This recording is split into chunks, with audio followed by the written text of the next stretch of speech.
The pretty and popular girl at my school isn't like everyone thought. The pretty and popular girl at my school isn't like everyone thought. I had just moved to a new town, a fresh start at a new school, where nobody knew my name or my story. It was a girl at my school everyone was on their knees for, and I was no exception. She was my biggest crush, but I was far from being considered cool, so I had no chance. And I knew that. My obsession with Sara wasn't just during the waking hours. I dreamt of her in my sleep several times, since the start of school. It was like she had taken over my mind. And just so you know, this isn't some made-up story for views. This really happened to me, just /_storix. So keep watching. One afternoon, as I was walking past a playground, my attention was caught by a distressing scene. A little girl, no more than 7 or 8, was being bullied by a group of boys. It seemed like I was the only one around, the only one who could step in. So I approached them and, with as much authority as I could, scared the boys away. After ensuring the little girl was okay, I escorted her home, wanting to make sure she was safe. As we reached her front porch,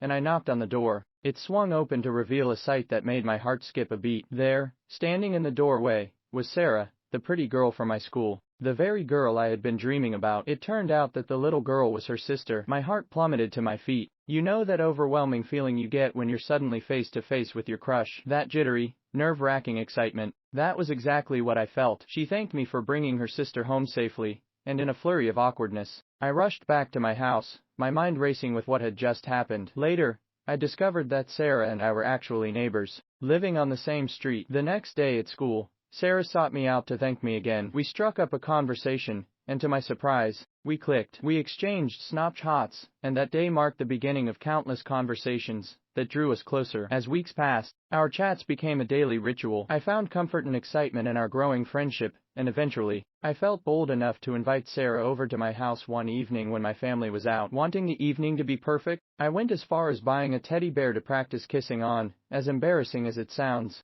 I had never kissed anyone before and wanted to be prepared for anything. I watched countless YouTube videos, trying to learn how to kiss. Sara arrived, and we settled in with some snacks to watch a movie. The night started off well, with both of us enjoying each other's company. But as the evening progressed, things took a turn towards the unexpected. It began innocently enough, but then, things escalated quickly to a point that can only be described as bizarrely extreme. Sara started to fart on me, like non-stop. She said it was her kink to fart on boys. She just sat on me and farted countless times, again, non-stop. I kicked her out of the house, and I sprayed down the whole house with perfume. 2 years later I have mental health issues, and struggle to fall asleep because of that incident. Till this day I hear the sounds of her farts that goes like. One more thing before you guys scroll to the next videos. I post all types of stories, horror stories, funny stories, weird stories and much more. Best of all, some of the stories I post are personal, and actually about me, just like this one. So if you want more of this, please drop a follow and like this video.